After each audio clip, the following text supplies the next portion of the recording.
Over my 2 decades, or almost 2 decades, of homeschooling my 4 kids, I've learned that the most important thing that I needed was not to figure out what curriculum would be the perfect curriculum. None of them are. Or to try and find an extracurricular that would serve my child for the rest of their lives. It might just be an experiment for right now. It wasn't to try and motivate my kid. Usually, I've learned that's not a thing. If you let them be, they'll be motivated. It wasn't about trying to prevent boredom. No, we all feel boredom.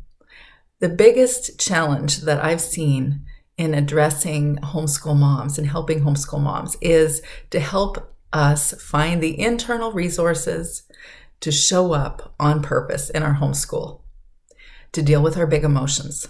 Not just our kids' big emotions, but our big emotions. To deal with our overwhelm and to understand where it's coming from.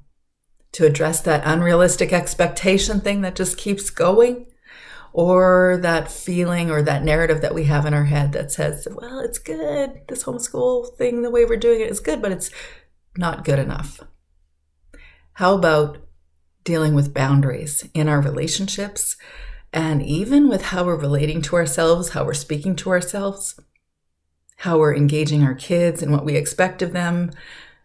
All of that, to me, is the biggest challenge in homeschooling.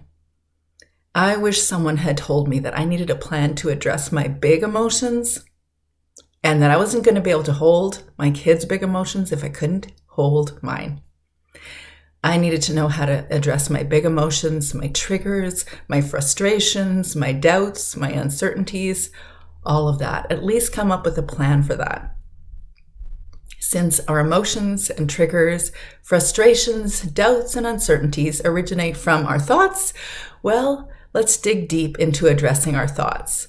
I encourage you to download the Thought Care Checklist for the Homeschool Mama and begin to formulate a plan to address your big emotions.